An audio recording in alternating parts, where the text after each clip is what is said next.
Chapter 191. Recruiting more orcs. As the sparring sessions continued, the Dragonborns each finally took that next step and became 3-star level warriors of their own. Although their inherent talent and their hard work were the majority contributors to this breakthrough, it couldn't be denied that the strange effect of the orcs shouting influenced it to a big extent. And they weren't even the only ones benefiting from this. Even Agnes' demi-human allies were showing signs of increasing their cultivation by a large margin. They were Montgomery escorts with all the pills and help they could get to increase their strength. Yet, this was perhaps the easiest way they had ever improved their mana cores. Agnes couldn't help but look at the man responsible for all of this and marvel at his potential.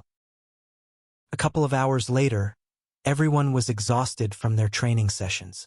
Michael could tell that the fruits of their efforts were at least twice as much as when they had trained days before. He thanked the orcs for their tiring support, but they showed him that they didn't even break a sweat. This was easy for them, as they were truly grateful for the chocolate that he had given them. After giving them free rein to play baseball with the Rebornians, the 2 orcs finally returned to their respective forests. But before they left, Michael asked them for another favor. It would be great if you could change the perception of your rivals to your tribes. The 2 orcs wanted to do as Michael said, but they knew that it would be very hard to persuade their fellow tribesmen to suddenly become friends with their most hated opponents.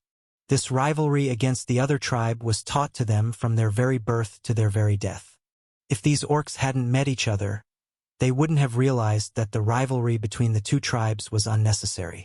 They wouldn't have known that all the prejudice and hatred against them were based on nothing but lies. The only way that they could persuade their fellow tribesmen was if they personally saw how similar they were to the other tribe. As long as they could see that their rivals were the same as them, then they would realize that both Orcupines and Orcanines were part of the same species. That would be hard, Sir Human.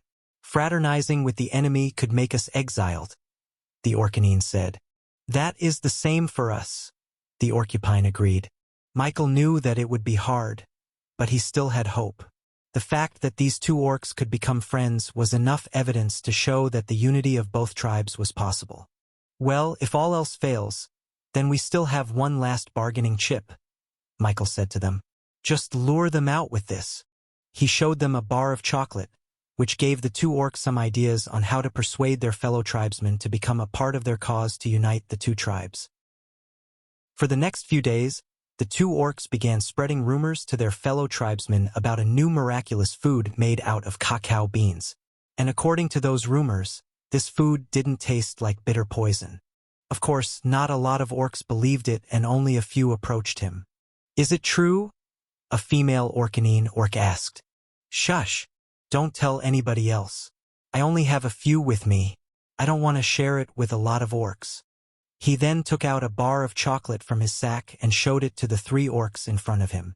They eyed the bar with curiosity. The orc, seeing their eyes glaze with hunger, finally gave them each a piece of chocolate to eat. And as soon as it melted in their tongues, the female orc almost yelled out in surprise. He had to cover her mouth in order not to attract any more attention. The purpose of this little rumor was so that only a few people found out about chocolate. If the chieftain heard about this, he would want to monopolize it for their tribe, which would only exacerbate the existing rivalry between the 2 tribes. Slowly, they would gather orcs and show them the truth about their supposed rivalry. Once the majority of orcs realized the stupidity of their conflict with each other, then the chieftains would be forced to reconsider their hatred against the other tribe. Where did you get this? The Orcanines asked him. Join me tomorrow. I'll show you where I got it from. The next day, the Orcanine orc was now accompanied by 3 more orcs to deliver cacao beans to Neo Orcus. Are you saying that this chocolate is made by those humans? Is he truly blessed by the earth goddess, as the chieftain said? Shush, we're here, the Orcanine said. But from what the others could see, they weren't even near the gates of Neo Orcus at all. They were right in front of a metal fence overlooking a large field full of humans and demi-humans. What are we doing here? They asked him. It's just a little detour. Just watch the game, he said to them. Ding! Seeing a home run stirred something deep within the Orcanines. It made them feel excited. And so, That was how more Orcanine's orcs became fans of baseball. Meanwhile, just a couple of trees away from them was another group now made out of orcupines. They, too, were starting to get hooked on this strange new game called baseball. It didn't take long before they were wholly engrossed in the game. The two orcs who orchestrated this whole thing made eye contact and imperceptibly nodded to each other. The next stage of their plan was set. On the other side of Neo-Orcus, there was a caravan of carriages strolling through an unkempt road. Jimmy, the reporter and aspiring journalist, looked out the window and peered through the horizon, seeing something completely out of his expectations. "What is that?" he asked the chocolate merchants. "That is Neo-Orcus." Chapter 192. Finished construction. The construction period for Neo-Orcus had finally come to pass. All the buildings and structures had finally been finished, with just the decorating and finishing touches left to be filled. The locals of Neo-Orcus now had a place to call their home. They considered themselves extremely lucky as their quality of life exceeded even that of royals and billionaires in the Queen's region. After all, Neo-Orcus had been built with the standards of the nation of Reborn, with all of its useful amenities and architecture. Not only that, but the railway system had also finished its construction, officially connecting the Queen's region to the King's region. Of course, if one wanted to go through this train system, then they would have to avail the tollway in the Dwarven Kingdom for a reasonable price. This meant that the Rebornians in Neo-Orcus could finally return to their nation in just a single day of travel, and vice versa. With this connection established, the flow of products became a lot smoother. All the goods in the King's region were made readily available to the locals of Neo-Orcus. And hopefully, in the future, the rest of the Queen's region would also avail of these products from this commerce hub. Michael thanked the engineers and construction workers for their hard work and offered them a holiday. But they declined. "Don't worry, boss. We still have a lot of energy to start the Golden Road project you've been envisioning," the satyr engineer said, with the rest of his comrades agreeing with his words. Now that the basics of Neo-Orcus were finished, it was time for Michael to start his venture into the Queen's region. To do that, he needed to reconstruct the Golden Road, which connected all the territories into one interconnected path of roads. This was quite a big undertaking, so it would be better to start it as soon as possible. After all, the engineers had to make sure that the roads were earthquake-proof, given this location's propensity to give out natural disasters like it was nothing. "All right, let's get to work, then," Michael said as he looked at the big road leading towards the horizon. Right now, this road was split in half like a bread scoring. But soon, it would become the famous Golden Road, both wide and flat, ready to be inhabited by merchants and businesses of all kinds. As Michael oversaw the work of the engineers, he suddenly saw something come towards them on the horizon. With his enhanced eyesight, Michael saw a huge caravan of horse carriages, about 10 of them in total. And if he were to focus on the light element signatures on their bodies, then he recognized a few of them to be the peddlers who had gone off to sell chocolates to the Queen's region. It seemed that business went well, seeing that they had come back so early to restock. Not only that, but they also had a few other guests with them. He could even see a few of them marvel at the newly constructed buildings of Neo-Orcus, with surprise completely visible on their faces. That was the face of someone who was proven wrong, meaning they had probably disregarded the chocolate merchant's words as nothing more than hyperbole. But seeing the refurbished Neo-Orcus for themselves was an eye-opener. Michael waited by the entrance of the under-construction Golden Road until the caravan of merchants reached the gates. "Sir Michael, it's good to see you again." The veteran peddler came out of the carriage and greeted Michael fondly. How could they not? Their coffers were filled to the brim with gold coins, all because of Michael's products. "Resupplying your stock, I hope?" Yes. We also have a few friends of ours who want to become chocolate merchants of their own." The other merchants greeted Michael with a curt bow, with their eyes clearly in disbelief as they looked at Michael's youth. One by one, they introduced themselves and asked for his permission to become chocolate merchants. "Let's talk inside," he said as he invited them to Neo-Orcus. The whole caravan of merchants followed Michael inside.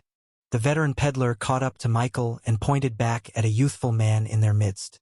"Oh, Sir Michael, I hope you don't mind, but we have also brought with us a journalist from Angora City. Michael looked back at the young man and noticed the gleam in his eyes. He held a small notebook and a pencil, ready to write down everything he was seeing as soon as his shock and awe subsided. He approached the journalist. "Whoa, OH! Hi!" the journalist said impulsively. "Greetings. My name is Jimmy, and I am an aspiring journalist who yearns to write papers that are read all around the world." Michael offered his hand, which Jimmy shook awkwardly. The veteran peddler explained to him how they met Jimmy. "You're a journalist? Interesting. What would a journalist want to learn about our Reborn company?" Jimmy snapped out of his flusteredness and looked at Michael with all seriousness. "Of course, it's to find out the truth." Hearing such stories about the Reborn company was too exaggerated to believe. Michael chuckled. "So, you believed all the rumors?" Jimmy looked around Neo-Orcus and saw glimpses of its advanced technology. Just through the simple glance, he knew that he was on the right track. No other journalist would. "But I have a feeling that I am on to something big. So please let me see the Reborn company with my own eyes," Jimmy said, bowing at a 90-degree angle towards Michael. "And what would you do with that information?" Jimmy stood straight. "I want to write about it, sir. Without any publicity, your company will not be able to spread its influence wide enough in the Queen's region. But if I can write about all your exploits and accomplishments as a business, then I am pretty sure that you can someday join the prestigious Golden 500. Chapter 193, Jimmy's surprise. Michael was intrigued by those last words. Golden 500? Elaborate. Jimmy went on to explain to Michael that there was a ranking between companies all over the world. This ranking was compiled only by respected journalists and newspapers throughout the globe and was based on the wealth and influence of a company. The current top one in the world is none other than the Vanderbilt business, sir. But I know that for most companies, it is an impossible dream to topple the number one spot. So, just getting in the top 500 spot is already an amazing milestone as it is. Michael had never heard of this ranking before, probably because his mother and father didn't really talk to him much about the Vanderbilt business. They told him they were the wealthiest family in the world, and that was enough. Although Michael never explicitly stated this to anyone else, he did have some thoughts about someday surpassing his grandfather's business. And with the way his company was growing, he thought that there was already a big chance of that happening in the future.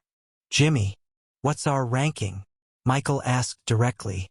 The junior newspaper journalist was a little bit awkward as Michael asked him that question.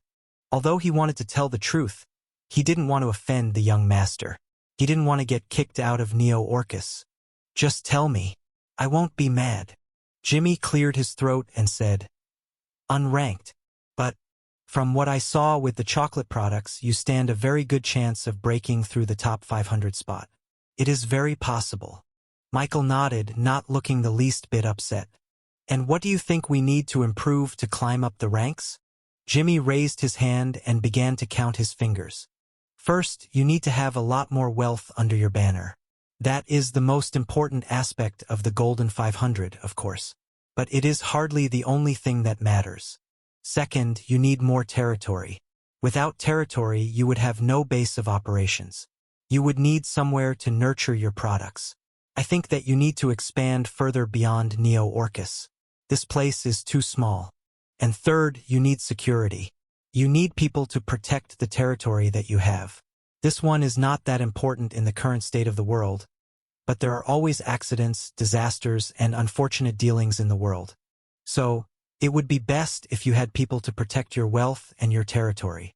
Michael listened to Jimmy's list and nodded. His thoughts were completely unknown to the anxious reporter. I have not offended you, have I?" Michael waved off the young man's concern. "No way. In fact, I should thank you. I have learned something good. Well, why don't we continue with our tour to Neo-Orcus?" Jimmy wiped off the cold sweat on his forehead.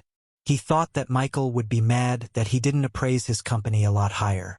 Most business owners would be upset that they weren't higher up on the list, but it seemed that Michael was different and he didn't care about such rankings. And so, Michael began guiding everyone in Neo-Orcus. He first showed them the chocolate factory and the cookie bakery.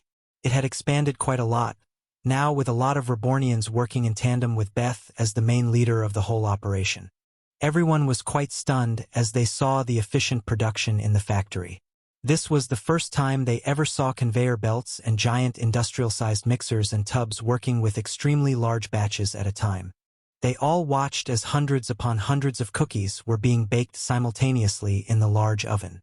Once it was done, the cookies were dumped into a storage bin, where the workers collected and packaged them. What? There's no way this is possible. Of course, this was the first time that any of these Queens region locals saw electricity working in their lives. That energy comes from the new steam factory near the Dwarven Kingdom, Michael explained nonchalantly. Oh yeah, why don't you guys come with me to the new train station? I'll show you the Dwarven Kingdom as well as the nation of Reborn. Now, Jimmy and the merchants were all too stunned and dumbstruck upon seeing these amazing works of inventions. Too surprised to even say anything else. They all had their jaws wide open as Michael guided them to the train station. They couldn't speak as they entered the train. They couldn't even shout out in surprise as the train made a guttural roar as it started its engine, starting its journey towards the Dwarven Kingdom. Even as the hours passed, these locals were still too stunned to process everything they had seen in such a short amount of time. Each time Michael introduced something to them, they would need another few hours to process everything they saw. This cycle would continue the whole journey through the railway, putting Jimmy and the merchants into a stun-locked position.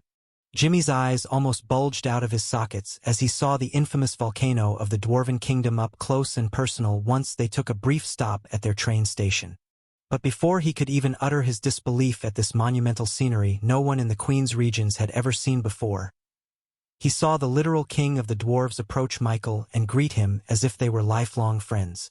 Jimmy then saw Michael give his friend a whole crate of this beverage called beer in exchange for an equivalent crate of the mythical Damascus steel.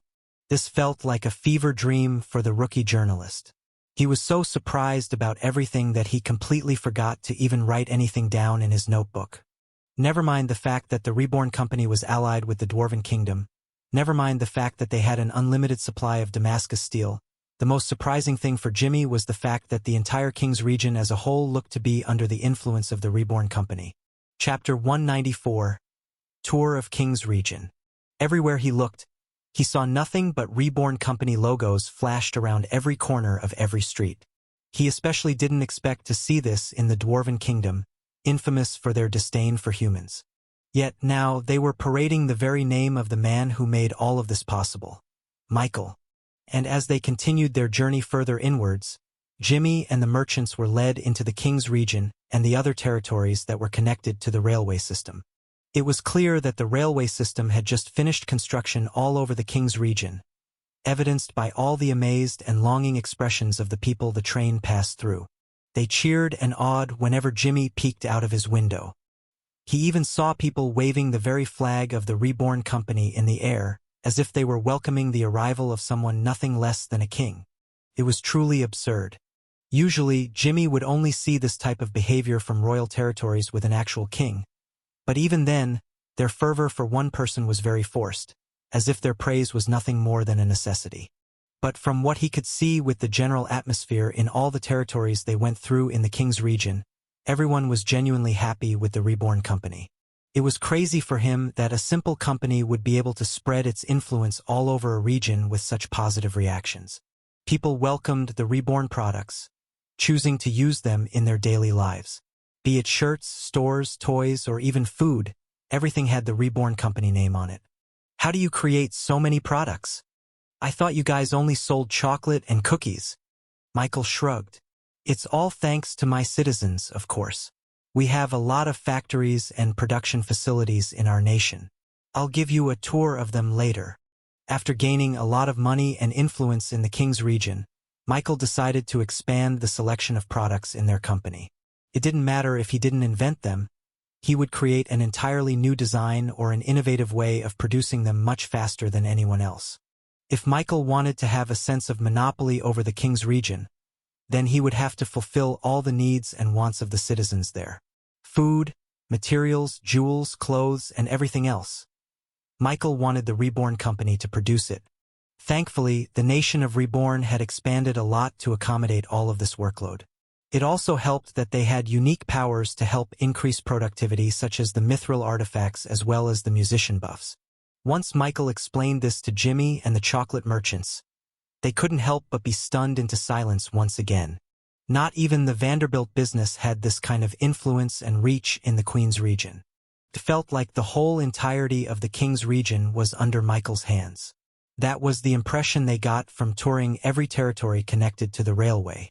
After a few days of consecutive surprises, Michael finally gave them one last bombshell: the nation of Reborn. Although Michael had been talking about the nation of Reborn quite frequently during their travels, Jimmy regarded it as nothing special, thinking that it was just a small headquarters for their company. After all, most companies in the Golden 500 had their own country, which was just a place where all their employees gathered in one place. But once they reached the so-called land of paradise, they couldn't help but stop and marvel at the enormity of their nation. Even the most normal of houses here looked even better than the mansions and castles of royals in the Queen's region. Not only that, but the level of advancement in this place was something only seen in fantasy books. Automobiles were a lot more widespread, with the roads being filled to the brim with cars moving from one location to the next at relatively fast speeds. And even though Michael explained to them about electricity, they still couldn't figure out how it was able to power a mini-sun in each and every home in the nation, or how a metal box was able to produce winter-cold air out of nowhere. After touring the commercial area of the nation, Michael led them to their production center located further out into the desert. Jimmy and the merchants saw large rectangular buildings lined up in the desert, reaching out into the very horizon. "This is our factory, where all of our products are being made. It ranges from food processing, metallurgy, or clothing," Michael explained. "What are we looking at here?" Jimmy asked, still unable to wrap his head around the immensity of operations in this place. "Ladies and gentlemen, you are looking at the Industrial Revolution." Michael used the techniques and plans of the modern era from his previous life to make production as efficient as possible. Of course, it couldn't be helped that there would be some smoke leaking out into the skies. There were voluminous amounts of white smoke coming out of the vents and rising towards the large cloud in the sky. But instead of polluting the air, a strange cumulonimbus cloud seemed to suck up all the smoke, making itself grow a little bit bigger each time. "I'm already feeling more mana from the cloud," Michael commented. He was incredibly thankful that he discovered this mutated cloud that ate smoke and released elemental mana. If not for these, then he wouldn't be so brazen in his construction of so many factories. "So, what do you guys think about my nation as a whole?" he asked Jimmy. The rookie journalist shook his head in disbelief. Not even the most eloquent of reporters would be able to describe everything about the Reborn company. "If I tried, I am sure that it would only be a pale illustration of the real thing. And even then, I am not sure that anyone would even believe anything I write." Chapter 195, Reborn's Unofficial Ranking. No one in the Queen's region would ever believe a fraction of what he planned to write in the paper. Jimmy was sure that it wouldn't even be published. His bosses would accuse him of making things up. This was how absurd everything was in the King's region. After the week-long tour, they made their journey back to the Queen's region via railway. It took them less than 2 days of travel before they arrived at the train station, welcomed by the Dragonborns and the locals of Neo-Aukus. Jimmy thanked Michael for giving him a deep insight into the inner workings of his company. It was already late in the night, with the midnight oil burning. Yet Jimmy couldn't sleep. He got up off his bed and went to the desk, staring at the empty blank page in his notebook as he tried to absorb his thoughts about the Reborn company. First of all, his previous assumptions about them were terribly wrong. He thought they were an upstart company that had their start in Neo-Aukus. As it turned out, it was just their expansion. They were already well-established in the King's region. Even well-established seemed more of an understatement. They ruled King's region was the more appropriate term. While the Golden 500 fought against each other to wrestle merely an inch of territory from one another in the Queen's region, the Reborn company quickly took control of an entire region of their own with none the wiser. If he were to estimate it, the Reborn Company took control of about 40% of all the territories in the royal continent, the very land in which all of them stood right now. This was an unprecedented amount of territory, something that the Vanderbilt business was unable to do even in its prime. Sure, they had territories all over the world, but they had never taken control of such a large space in the royal continent. No company was able to do so until Reborn. Just from this fact alone, Jimmy was sure that the Reborn Company was already part of the top 250 of the Golden 500. And that was just their territory. Jimmy wasn't even factoring in their wealth and financial power. But, seeing how prevalent the Reborn products were in Kingsbridge and about 99% of the territories in the Kings region, he was sure that they were earning gold coins by the billions.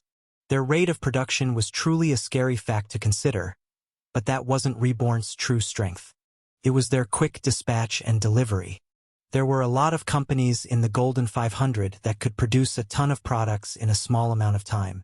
But they were all limited by the fact that they could only deliver their products through carriages or peddlers. It would take months before their entire product line was spread in the Queen's region.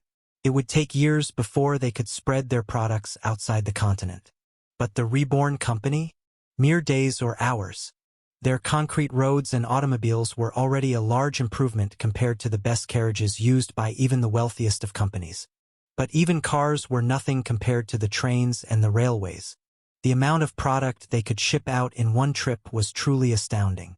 For example, a traditional company handling heavy metals would take around 50 carriages spread out in 5 intervals to deliver a ton of iron from one place to another. All in all, it would take about 2 months of travel or more depending on how far the location was. This meant that the metal company would have to hire an entire caravan escort to guide this shipment, which would take a large amount of money to hire. And if something were to go wrong, which often happens with shipments over the sea, then they would lose a lot of their money without gaining anything back.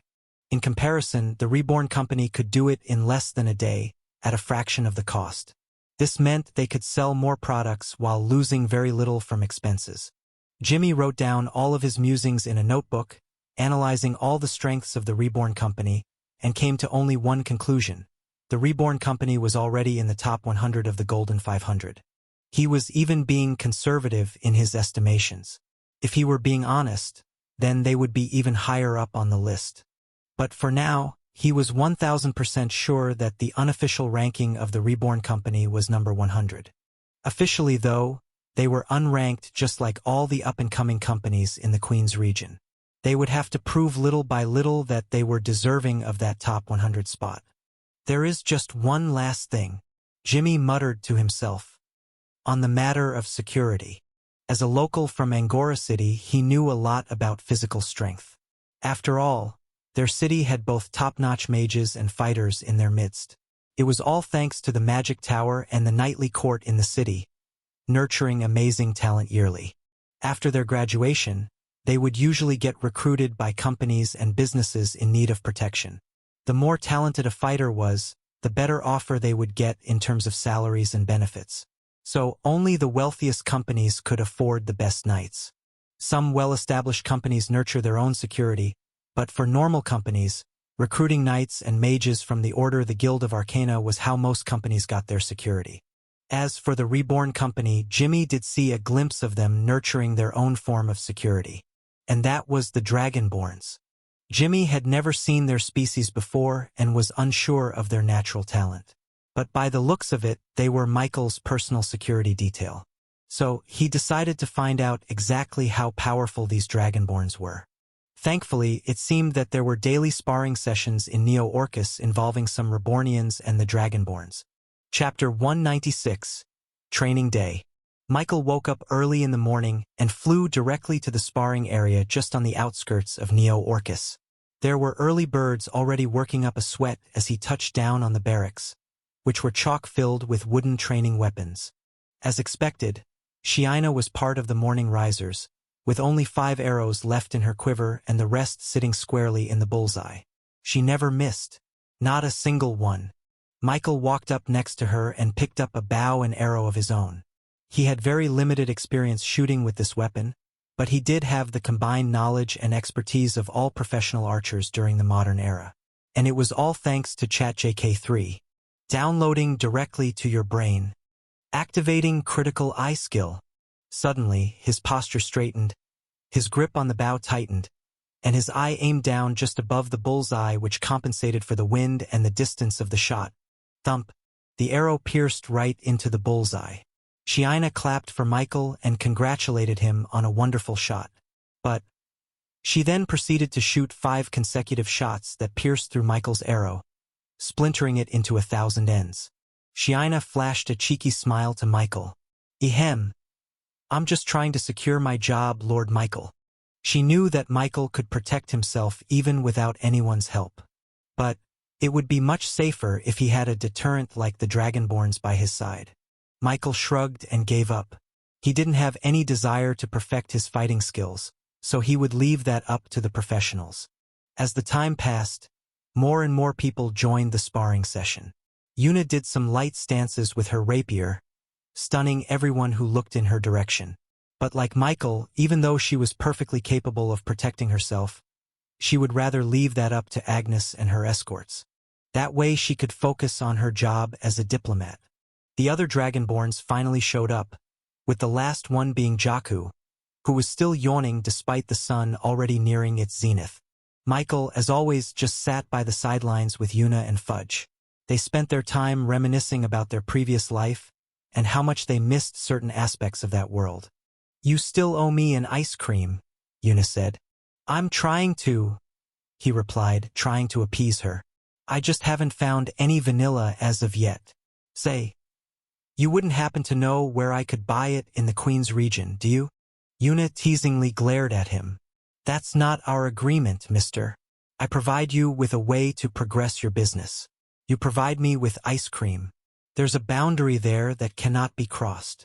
After a pause, Yuna faced Michael again. Speaking of which, you told me that you needed a place with a large collection of physical arts, right? After talking to Jimmy, I remembered that Angora City had a knightly court. I know a few high-ranking knights there that could give you access to their scrolls. Michael was ecstatic to learn this. He wasn't familiar with the Order of the Heavenly Knights, so he would have had trouble navigating a friendly conversation with them that could lead to them opening up their gates for him. But thankfully, he had a diplomat friend. I have some connections with the magic tower there as well. Would you need my help? Michael shook his head. Cerberus already introduced me to their tower master. Must be nice being a prodigy of the mystic arts, Yuna commented. You're one to speak, Miss Heavenly Knight Apprentice. Yuna flashed him a tongue before leaving to practice with Agnes. Michael was going to continue laying around in the sun, when a large shadow cast over his eyes and blocked his view. He looked up and saw the orcs approach him with a meek expression. Sir Human, we would also like to participate in the fight. No matter what you are preparing for, we are dedicated to protecting you. In front of him were about 16 orcs, which were evenly distributed between the Orcupine and the Orcanine tribe. After Michael convinced the first 2 rebels to convince more of their friends and families to let go of their grudge against the other tribe, the number for the revolution grew bigger. What revolution, you ask? It was none other than the undercurrent movement that aimed to convince the orcs to disobey their chieftain and their tribe itself to achieve unity between the 2 tribes. Their numbers had grown steadily over the days. Of course, Michael wasn't denying the fact that the benefits of becoming an honorary Rebornian weren't a factor in their decision at all. But it was clear that the orcs were much more willing to work together with a chocolate bar in their hands. You want to join our sparring session? It seemed that the orcs were under the wrong impression. They thought that Michael was going to war or something, especially because of the current sparring session all over Neo-Orcus. But in truth, Michael just wanted the Dragonborns to do something throughout their days. They get quite depressed seeing their fellow Rebornians hard at work while they were doing nothing because their skills weren't suited for construction. Well, I'm not going to stop you if you want to join the sparring. The orcs slapped their thighs and strummed their quills in appreciation for Michael's decision. They quickly ran over to Agnes, who was instructing the Dragonborns on their current training regimen for today. Michael watched the orcs approach Agnes, who paused for a second as she assessed their current level of strength. She nodded in satisfaction before giving them their respective sparring partners. He was quite interested in how the orcs fought, especially with the difference in fighting style between the two tribes. And surprisingly, the orcs were paired up against one of the elite members of the Montgomery escorts. It was then that Michael remembered that the orcs were originally a race proud of their dominance on the battlefield, not just their weird ritual customs. Chapter 197, Earthquake Induced. He had always been under the impression that the orcs' greatest strength was their unique ritual resonance that was quite loud, but mostly harmless. It almost made him forget that orcs were quite formidable fighters of their own league. They were renowned for being the top escort/security options during the glory days of the Golden Road after all. "Let's see what you have in store," Michael muttered to himself as he focused on the orcs. His eyes gleamed, showing that even his personal AI assistant was paying attention. For the first few blows, the orcs used their natural dominant physical strengths to overwhelm the demihumans from the Montgomery side. The Orcanines used their larger muscle mass to overwhelm the smaller opponent. Their fighting style was attack, attack, and attack. This was completely different from the Orcupines, who stayed on the defensive for the whole fight, waiting for that perfect timing to strike. They exchanged moves with their sparring partners, gaining advantage by the smallest bit. But they were still fighting against the elites personally trained by Agnes. They won't go down without a fight. The demihumans fought back, using their skill and finesse to retake advantage from the orcs. This prompted the orcs to finally use their inherent skills and learn spells. The Orcanines began slapping his pectoral muscles, creating a shockwave that threw his opponent off balance. The Orcupines shot out hundreds of quills at once and used their learned spells to manipulate them into assaulting their opponent. Michael's eyes widened as he saw an entirely new perspective on physical art spells. It was completely different from the way Agnes used her mana cores.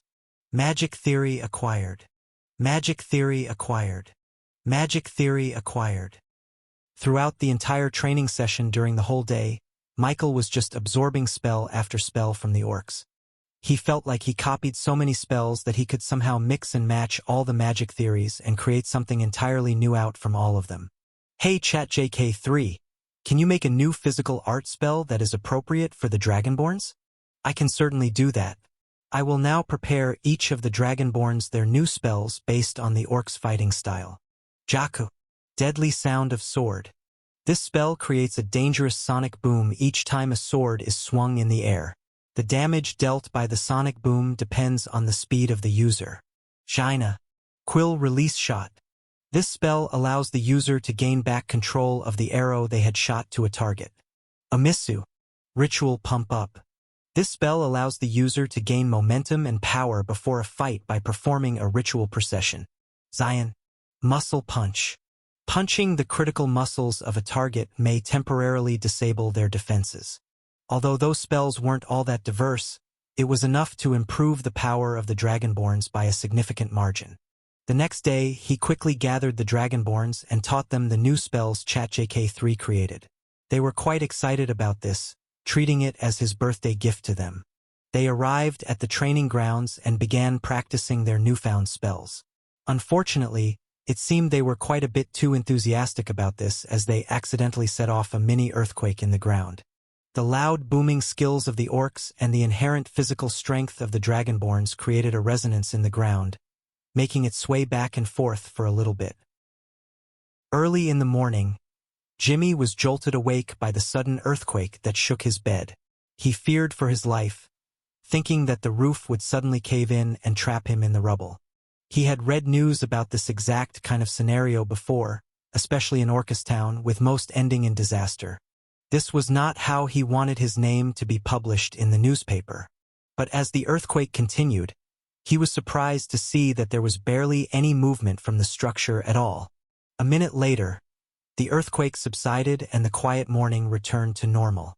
He slowly walked out of his room, expecting to see people panicking from the aftereffects of the earthquake. But he was surprised to see that daily life in Neo-Orcus continued like nothing had happened at all. He began questioning some locals and found out the reason for their nonchalance. Why didn't they panic? It was all thanks to a little ninja slime who had clones posted on each and every citizen's shadow. So, no matter where they were, Michael could easily inform his citizens about any news that occurred in real time. But this still didn't explain why none of them were worried for their safety. He would have thought that the locals who had experienced such tragedy and heartbreak from previous earthquakes would have reacted a little bit more emotionally once another one occurred. It was as if they no longer treated earthquakes as something dangerous. This confused the rookie journalist. Even with the incredible structure in Neo-Orcus, there was still a chance that an accidental cave-in could happen and trap them under the rubble. Yet, the locals weren't worried about this possibility at all. Jimmy looked around the place and saw no signs of magic circles to protect its citizens. So, there should have been no reason for them to act as if they were invulnerable to a ton of rock and rubble burying them underneath. Right? Jimmy wanted to ask Michael himself about this but was worried about the probable sensitivity of such a topic. After all, this could be a matter of their security as a whole. As a talented reporter, he knew how to obfuscate his real questions with a couple of mundane ones to gauge Michael's current mood about the subject. "Oh, are you asking why none of us are worried about the earthquake?" "Yes," Jimmy said enthusiastically. "But if you don't want to tell me, I will be totally fine with that." "Well, the answer is simple. They are invulnerable to that." Chapter 198, Resounding No. The absolute unity defense, even if it was the lesser one obtained by each Rebornian, was enough defense to survive against at least a ton of rubble collapsing towards them. Since the weight of such force was only equal to a 1-star spell boulder throw, as long as the Rebornians were 2-star or higher, then they wouldn't need to worry about such a disaster befalling onto them. Basically, anyone who had been a Rebornian for longer than a month was safe from any natural catastrophe, be it drowning, being engulfed in flames, or being dropped from a tall height. Michael thought it was a pretty good natural defense for his citizens before he found a superior one. He even thought it was just adequate. But judging from the looks every Queen's Region local was giving him, there was something wrong with his thinking. "Is that bad?" he asked them. "Bad?" Jimmy cried out. "That's insane. Your citizens just have this kind of defense skill automatically? And why did I just now figure out that you can awaken everyone's talent, both human and demi-human?" Michael thought it was pretty obvious. But Jimmy was still probably trying to process everything he saw in the King's Region that he neglected to understand why every Rebornian could wield magic proficiently. "Don't big companies also have this sort of defense?" Michael asked innocently. And "oh" was the resounding answer. There are some companies or royal territories that have their own set of defense and attack spells, but they aren't given to just any one of their citizens. Money doesn't grow on trees. They need a lot of resources to nurture their citizens into becoming capable enough to become self-sufficient. They would rather foster a small army to protect their citizens rather than arm tens of thousands of their people to protect themselves. Hearing Jimmy's explanation made Michael a little bit more aware of his nation's specialness. He thought any successful company would do what he did. Michael turned to Yuna. "Is this true?" he asked her. "Yes, that's why I said you're a cheat. Your powers already put you miles ahead of your competition." In hindsight, Michael should have known. This was the power that a supreme skill gave their fortunate bearers. "I guess I'm pretty good then," Michael muttered as if this was the first time he realized it. "I'm sorry to interrupt, but the fact that you can create customized physical art skills should have been your first clue." Agnes butted in. She recognized the Dragonborn's new spells taught by Michael. Although different, the basis of power was extremely similar to the ones that the orcs displayed just a day ago. "You must have created those spells in one day, am I correct? We have never seen their spells till yesterday." Yeah, but can't a high-level physical arts master be able to do that as well?" he asked, completely clueless. And "oh" was once again the resounding answer. "Technically, they can do it, but not as fast as you were able to do it," explained Agnes. "One of the prerequisites in becoming a titled knight was to create your own physical arts spell. Normally, it would take them 1 or more years of tedious research and painstaking practice before their new technique was judged by veteran knights. It's basically their thesis paper," Yuna whispered to Michael. "How would you feel if someone just printed a 100-page technical paper in one night?" Michael graduated at a time when AI wasn't a thing. So, he understood clearly how hard it was to write a thesis in a month, much less a day. With the territory conquered by the nation of Reborn, with the wealth you accumulated and will accumulate in the future, and with the foolproof defense of every single one of your citizens, I can only say that your company has the best chance at entering the top 10 of the rankings. Jimmy had to sit down on the ground as he realized the magnitude of what he had just discovered. I don't know if I'm lucky or unlucky that I'm the first journalist to have a chance at publishing this story. This may be the best up-and-coming story in the current world, but may be unbelievably so. Unless they see the current state of the King's region for themselves, I'm afraid it would be hard for them to believe such a story. But worry not. I will do my best to spread the news with my captivating writing. I'll spend my entire career following your company. You can count on that. Jimmy made a declaration of intent, which Michael was glad to hear about. I guess you'll be the nation of Reborn's first correspondent, Michael said. I will make sure that your company's ranking in the Golden 500 will be published worldwide. That's my goal. Yuna approached Michael. This is good for you. Having a published ranking will do well when negotiating with other territories. It makes your influence a lot more solid, and makes my job so much easier. Seeing no downside, Michael shook hands with the rookie journalist. We'll work together then. You can have full access to the nation of Reborn as you do your research. That's great. I'll work on it right now. Jimmy scooted off to his guest house and began to prepare a worthy publication that would introduce the Reborn company to the Queen's region. Meanwhile, the sparring session continued normally as it would. The rebel orcs were a bit late in their arrival because they had to sneak out of their tribe, but they still had enough time to spar and play a bit of baseball before the sun set. They were going to spar with the Dragonborns, but Fudge seemed to have other plans. Master, can I please have the orcs as my assistants? Fudge said, hopping on top of Michael's head. What will you do with them? He asked suspiciously. Well, Master, I sensed a bit of their talent in the shadows. Chapter 199, Importance of Strength. Fudge inherited Michael's golden nose skill, so he had a sense of which people were talented based on intuition alone. Are you sure about this? Michael asked the ninja slime. Yes, Master. After pretending to be the snake tempter sent by the goddess, I found out that they had a natural affinity to shadows as well. It's not just one or two of them, it's all of them. So, let me get this straight. You want the orcs to become ninjas like you? Michael asked, trying to make sense of it all. You got it exactly right, Master. They already like me, so they will do as I say. Michael looked at Fudge with a serious face. You want the orcs, the big and intimidating demi-humans, to become one of your sneaky little ninjas? He couldn't imagine a scenario in which the orcs tiptoed in the darkest of nights and tried to infiltrate a room without anyone knowing.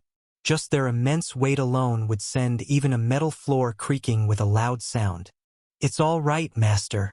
They can become good ninjas like me. I'm sure of it, Fudge said, his voice emanating an unusual confidence.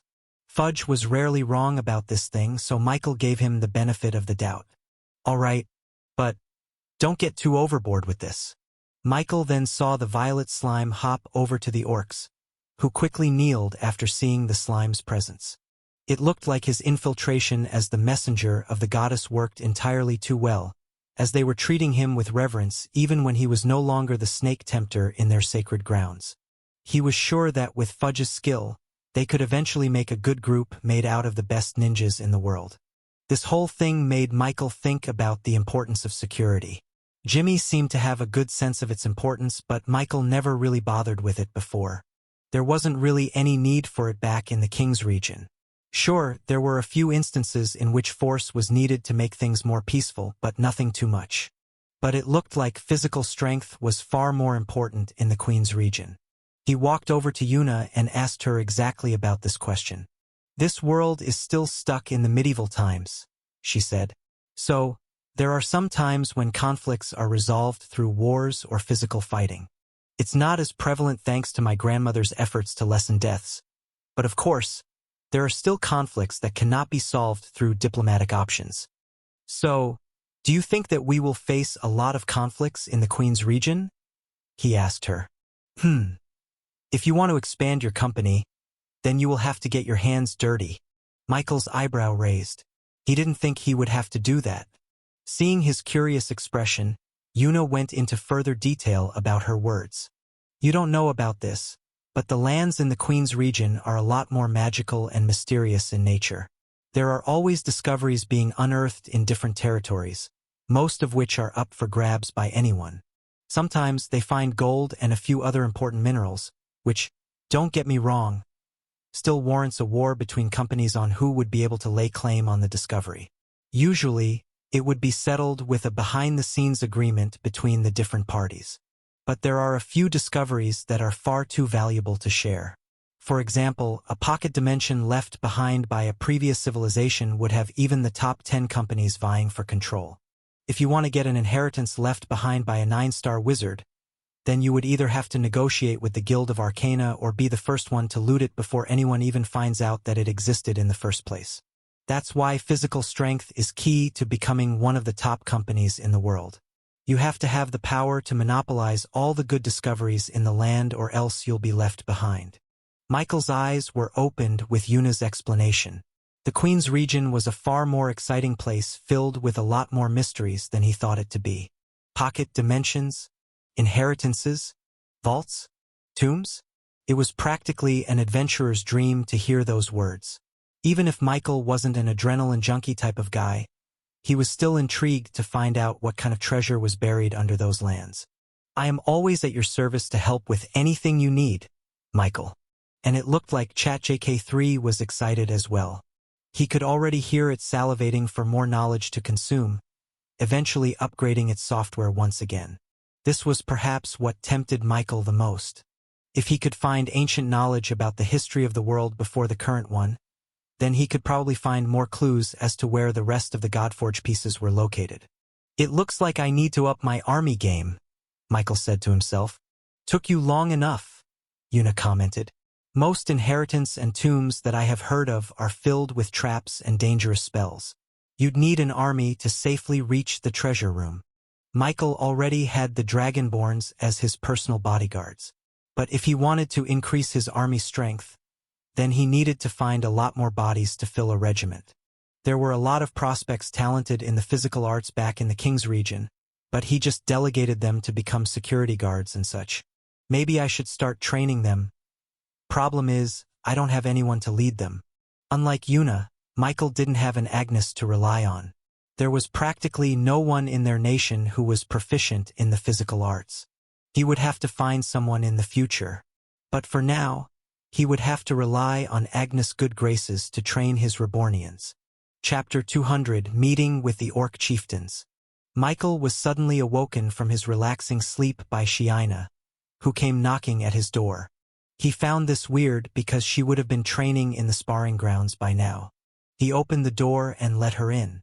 Lord Michael, I have received news from the Orc Chieftains, Shiina reported. They are now requesting a meeting with all 3 leaders, you, the Orcanine Chieftain, and the Orcupine Chieftain in one place. Michael thought it was about time that they finally decided to meet with him. He had been waiting for quite a while, but they had always postponed it for some reason. It wasn't because they hated the Reborn company or else they wouldn't have continued to give gifts of cacao beans to them regularly. He only found out a while later from Fudge that the chieftains were trying to gain his favor first before going on a meeting with him. They thought that if he liked their tribe instead of the other one, then it would be more likely for him to give them his support and eventually kick the other tribe out of the forest. Of course, Michael wasn't going to let that happen. Both tribes were important in his chocolate business, as they were the only ones who could protect the sacred cacao trees from the eventual earthquakes that would plague this territory. Okay, set the date, he said to Shiina, who bowed and left his room. A while later, she came back to him and told him that the orcs agreed on a meeting tonight set in a neutral part of the forest. They requested the meeting to be completely confidential. Should I reject their request? Michael shook his head. No, this is good. If they have their own guards with them, then it would be more likely for them to fight it out against each other. He could already picture what would happen if both orc tribes were allowed to bring their own people. He reckoned that the meeting would turn into nothing but a screaming match between the 2 chieftains' tribes. All right, Lord Michael, but just for your safety, we will be posted near the meeting place undetected from anybody. We will be asking Sir Fudge for his help on this one. Shina's voice was one of insistence. She would not take no for an answer regarding his safety, even though there was no danger to be had in the meeting. The orcs may be brash and loud, but they were not violent beings in nature. Michael didn't argue with Shina and let her plan it out. All he had to do now was to prepare for the meeting. He had to make sure that he had enough leverage for the chieftains to agree with his plan for their tribe's unity. A few hours later, the sun had finally set on the horizon, leaving just a sliver of light from the moon shining down on the forest. Even though darkness was supposed to fill the ground, there were actually torches placed around the trees, which guided Michael toward their meeting location. The flickering flames of the torches gave the atmosphere in the forest a more tribal feel. Michael thought he was walking into one of those popular survival TV shows in his previous world, where people would get kicked out of the show through a voting period. He just hoped that none of the tribes would be kicked out of this meeting. As he walked closer to the meeting place, he sensed two distinct auras of life mana in front of him. One was burning hot life mana, while the other was a cool and calm life mana. Both of them were strong in their own right but were completely different from one another. As he stepped into the open meeting place with a huge bonfire in the middle, the two orc chieftains finally took notice of Michael, and Michael took notice of them. The Orcupine chieftain looked just like the other orcs in his tribe, but his quills and spines looked a lot sharper and a lot more solid than the rest of them. Michael could tell that those could puncture through solid metal without much problem. The Orcanine chieftain, on the other hand, was a lot bigger and buffer than normal Orcanines. The mane around his neck was a lot bushier too, with his wolf ears completely decorated in golden paraphernalia. It was clear from their stature alone that they were the strongest orcs in their tribe. The two chieftains looked just about ready to shout to one another before Michael arrived. And once he did, they turned to him and showed him the best smile they could ever physically do. "Welcome, human." "No, I welcome you." A thunderous lightning flashed between the two orcs' eyes as they glared at each other. "Ahem. I requested this meeting between you chieftains so that you could settle your differences, not reignite them," Michael declared. "Settle my differences with this coward?" The Orcanine chieftain sneered. "There is no such world in which I would ever do that. See how arrogant he is, human? It would be better if you align with our tribe instead of them," the Orcupine chieftain retorted. As Michael feared, the two chieftains were so caught up in their rivalries that the meeting couldn't even last for a minute before it escalated into a screaming match. "Should I throw in my secret weapon?" Michael thought to himself. He was about to throw a bar of chocolate in their feet, when all of a sudden, Michael heard a whisper from the shadows. "PSSST Master." Michael looked at the tree nearest him and saw a peculiar violet snake wrapped around one of its branches. "Fudge, what are you doing here?" "Master, I was able to find something interesting in their tribes. They hid it quite well, but I think I know the answer as to why the two chieftains hate each other so much." He leaned in closer to the snake, intrigued at this game-changing information. They used to be blood brothers who swore to protect a relic from the ancient times that was said to hold untold power. They said that their ancestors received this as a gift from the dwarves until they lost it. "Master, they used to own Mithril.